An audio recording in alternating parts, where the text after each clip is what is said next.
Boas-vindas a quem nos ouve para mais uma análise aprofundada. O clima hoje aqui no estúdio é de pura empolgação e confesso que um pouco de choque também. É um choque bem justificado, eu diria. Totalmente. Nós temos em mãos um material que, honestamente, vira de cabeça para baixo a forma como olhamos para nossa própria história. Com certeza. Vamos mergulhar num artigo fascinante chamado Fundações do Mundo Moderno, uma linha do tempo causal de mulheres que moldaram a ciência, a tecnologia e a sociedade. E olha, o grande ahá, o momento de virada de chave desse documento, não é sobre inclusão simbólica, sabe? A nossa missão hoje é falar sobre precisão estrutural. Exatamente. E é uma distinção fundamental que precisamos fazer logo de cara. Sim, porque a história da ciência adora focar em biografias isoladas, né? Aquele gênio solitário no laboratório. Mas este texto foca na causalidade pura e simples. A grande pergunta é: o que precisou existir antes para que o nosso mundo moderno simplesmente funcionasse? E a resposta que o artigo traz é o trabalho genial de um grupo específico de mulheres. Elas não apenas contribuíram para campos de estudo. A tese aqui é que elas literalmente criaram esses campos do zero. E o nosso foco hoje, e eu digo isso com um senso de urgência e um certo maravilhamento, é incrivelmente ambicioso. Nós vamos cobrir todas elas, certo? Isso mesmo. Vamos cobrir detalhadamente todas as 28 mulheres descritas neste artigo. Absolutamente nenhuma vai ficar de fora do nosso mergulho de hoje. É um objetivo tremendo, sem dúvida. Mas, antes de darmos o primeiro passo nessa jornada, é vital que a nossa audiência entenda o peso real desse número. Muito bem lembrado. Nós vamos falar de 28 mentes brilhantes, vamos detalhar os feitos delas, mas essas mulheres não representam sequer 5% de todas as mulheres que mudaram o mundo. É uma gota no oceano. Exato. Elas são apenas a ponta visível do iceberg arquitetônico da modernidade. Para cada nome que mencionarmos hoje, existem dezenas, talvez centenas de outras cujas contribuições ainda estão ofuscadas. Certo, vamos desvendar isso. E acho que o melhor lugar para começar é pelas fundações absolutas. A matemática e as estruturas invisíveis do nosso mundo físico. Sim. Como é que construímos prédios que não caem e pontes que não quebram? Para responder a isso, voltamos ao início do século XIX com Sophie Germain. Uma história de resiliência intelectual impressionante. O artigo conta que ela foi barrada das instituições formais de ensino na França, ela teve que estudar com notas de aula conseguidas em segredo e se correspondia usando um pseudônimo masculino, Messier Leblanc. E nessas condições adversas, ela simplesmente fundou a teoria da elasticidade. Como isso funciona na prática? Para quem está tentando visualizar. O motivo pelo qual isso é tão crucial é que, sem a matemática desenvolvida por ela, a engenharia civil e estrutural moderna não existiria como a conhecemos. Ela criou o modelo que descreve como placas finas e elásticas vibram e se deformam sob estresse. Nossa! Pensa bem, sem isso, não haveria como projetar pontes modernas seguras, arranha-céus que resistem a ventos fortes ou mesmo a engenharia aeroespacial. Ela tirou a engenharia do método da tentativa e erro. E colocou no terreno preditivo. Isso é insano. E falando em pular para o terreno preditivo, lá em 1843, encontramos Ada Lovelace. Um nome um pouco mais conhecido, felizmente. Sim, muita gente a conhece como uma pessoa que publicou o primeiro algoritmo destinado a ser processado por uma máquina. Mas o artigo diz que o buraco é bem mais embaixo. O que é fascinante aqui é o salto conceitual que ela deu.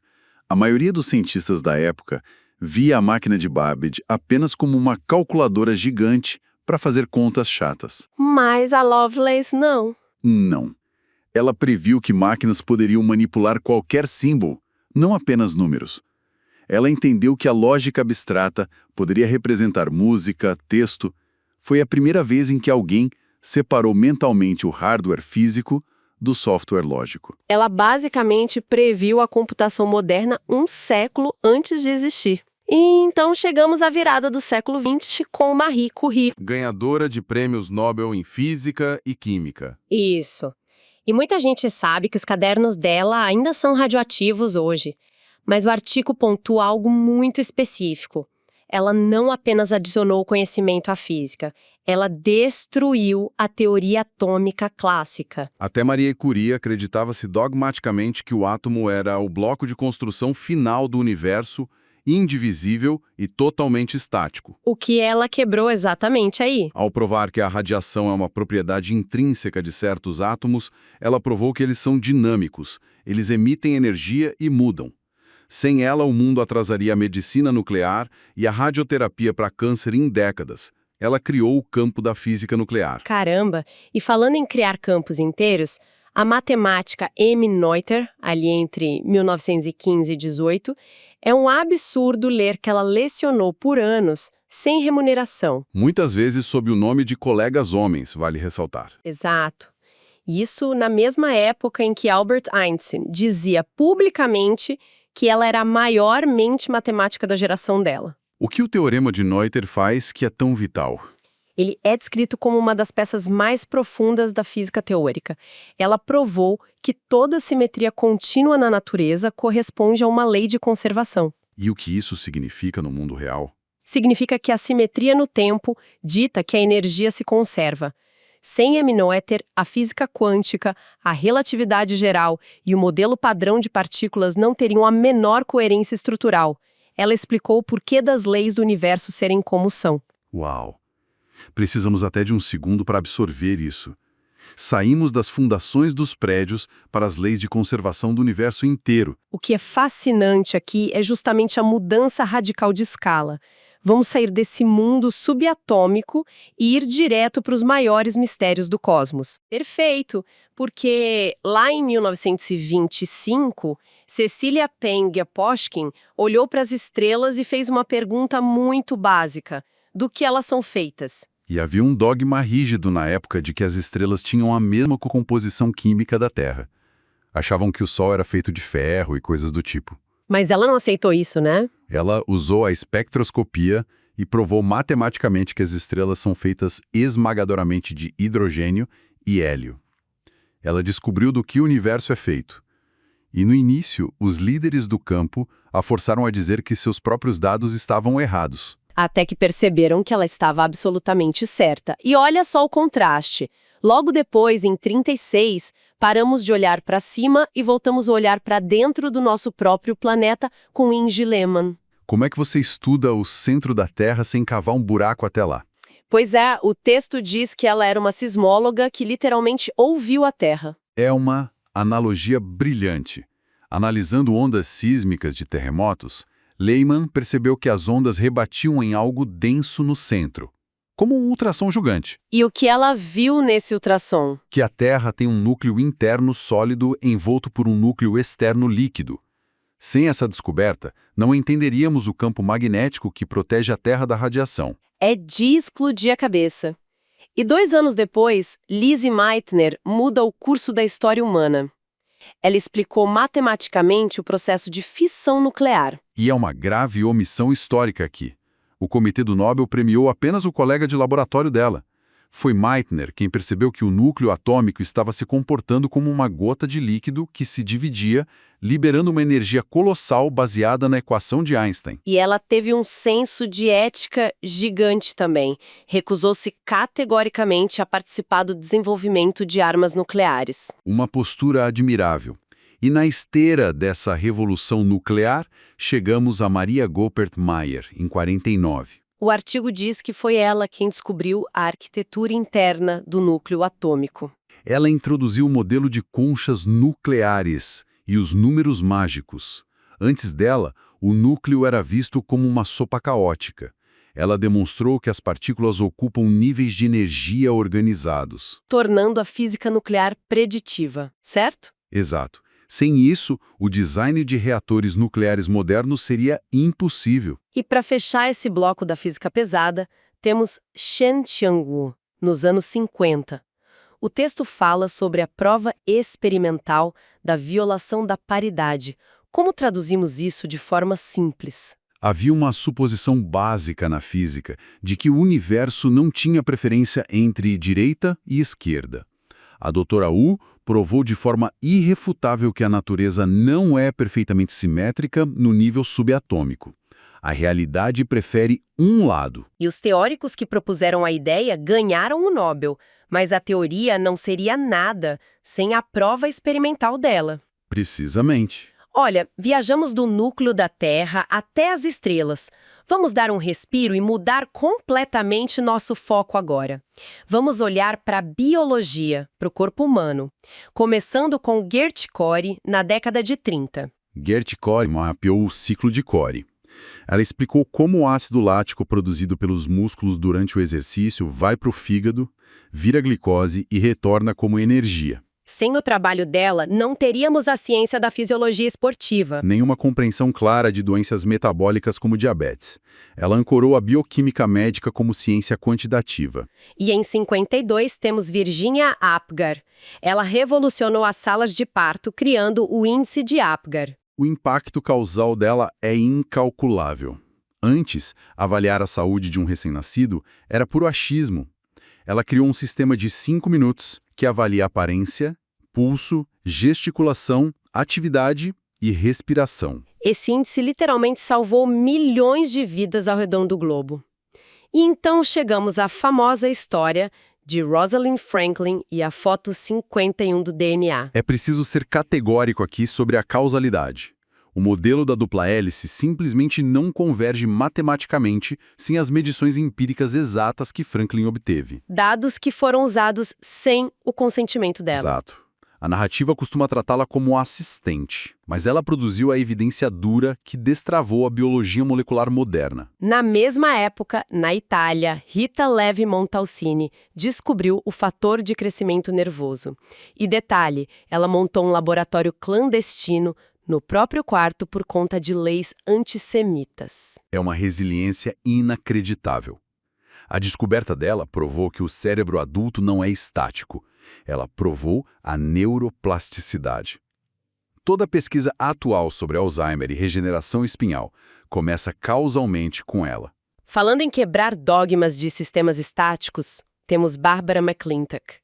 Ela estudava milho e encontrou os genes saltadores. Ela provou que trechos de DNA podiam mudar de posição no genoma, e foi ignorada por 25 anos, porque a comunidade científica não conseguia entender que o genoma é responsivo. Achavam que era um código imutável. Sim, ela provou que o genoma se reorganiza e responde ao estresse.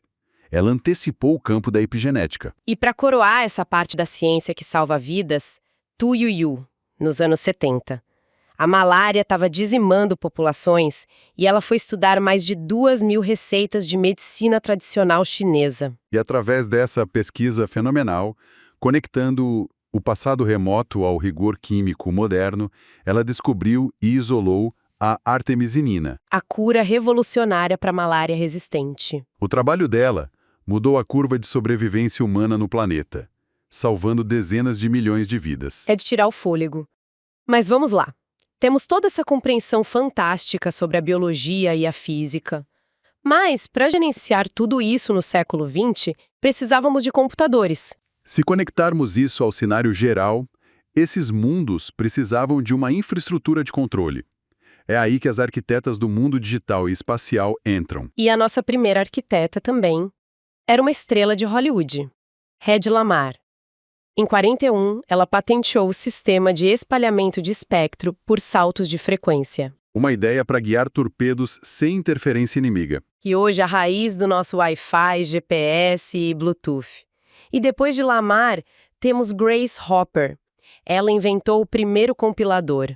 Hopper percebeu que humanos precisavam de linguagens de programação baseadas em palavras compreensíveis e não apenas código bruto. Ela viabilizou linguagens como o COBOL. A automação bancária não existiria sem ela. E da sala de servidores vamos para o espaço sideral com Katherine Johnson. A matemática responsável pelos cálculos orbitais da NASA. Quando os computadores da IBM falharam em gerar confiança, o John Glenn disse que só voaria se ela validasse os números manualmente. A confiança estava no rigor matemático impecável dela. E já que tocamos na Apollo, temos que falar de Margaret Hamilton. O código dela salvou a missão Apollo 11 de abortar a descida lunar a poucos minutos de tocar o solo da Lua. O computador estava sobrecarregado de dados inúteis. Mas a arquitetura de Hamilton sabia o que ignorar. Ela elevou o software ao nível de engenharia e introduziu o conceito de tolerância a falhas. Ela inventou o termo engenharia de software. Sim, um princípio fundamental para qualquer sistema autônomo atual. E enquanto a Margaret focava na Lua, Mary Kenneth Keller, uma freira e doutora em ciência da computação, estava focada na educação em 65. O impacto dela foi a democratização. Ela ajudou a criar o BASIC, tirando a programação das elites acadêmicas e militares. Mas com tanta gente programando, como não perdemos o controle? Jean Summit, em 69, entra nessa história. Ela criou uma taxonomia formal das linguagens de programação, ela impediu que o software global se fragmentasse num caos de dialetos incompatíveis. Certo, computadores programados e catalogados. Mas o código precisava rodar mais rápido. E aí entra Frances Allen. Ela não otimizava programas manualmente. Ela ensinou os compiladores a se otimizarem. Sem ela, supercomputadores e inteligência artificial rodariam de forma inutilmente lenta, certo? Sem dúvida seria inviável. E fechando essa rede conectada, Radia Perelman, em 85, ela criou o protocolo Spanning Tree, o STP. Resolveu o problema dos loops. Resumindo de forma elegante, ela não fez a internet ser mais rápida. Ela fez a internet escalar sem colapsar sobre si mesma em falhas catastróficas. Respirem fundo. Aqui é que a coisa fica realmente interessante. Vamos tirar os olhos das máquinas e olhar para a sociedade e o universo invisível. As ciências humanas é a astrofísica de ponta. Margaret Mead, em 28, provou em Samoa que o comportamento humano e os papéis de gênero não são destino biológico. Ela derrotou o determinismo biológico, provando através de dados que isso é fortemente moldado pela cultura. Avançando para os abalos sociais, temos o trabalho analítico de Hannah Arendt, em 51. O artigo descreve como ela estruturou a análise do totalitarismo e o conceito de banalidade do mal. Ela explicou que grandes crimes institucionais ocorrem quando pessoas comuns, em sistemas burocráticos, deixam de pensar criticamente e apenas cumprem ordens. Voltando aos nossos espelhos evolutivos, Jane Goodall observa chimpanzés usando ferramentas nos anos 60. Um abalo na academia. Ela forçou a biologia a ter que redefinir o que a palavra humano significa. E de volta ao espaço, Vera Rubin mediu a rotação das galáxias. Ela percebeu que as estrelas não voavam para longe porque havia uma cola invisível. A matéria escura.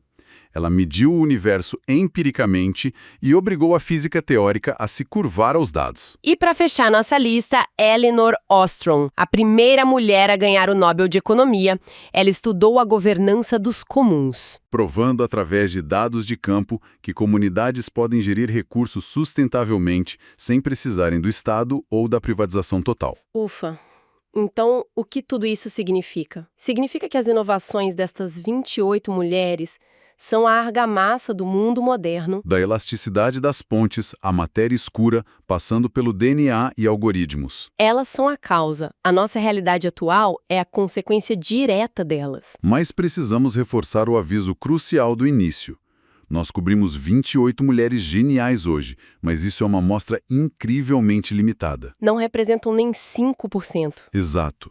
Elas não representam nem 5% das mentes femininas que estruturaram a nossa civilização. Isso levanta uma questão importante. Qual? Quantas descobertas fundamentais ainda estão escondidas por trás dos vieses históricos, esperando para receber o crédito adequado? É uma provocação fantástica. E deixa um pensamento final para quem está nos ouvindo. Se toda a nossa tecnologia moderna está apoiada nestes pilares invisíveis construídos por mulheres no passado, quais são os avanços revolucionários sendo desenvolvidos exatamente hoje por vozes marginalizadas cujos nomes a sociedade só vai reconhecer daqui a 50 anos? Uma excelente reflexão. Agradecemos demais pela companhia de todos vocês nessa jornada maravilhosa de hoje. Continuem questionando e investigando. Até a próxima!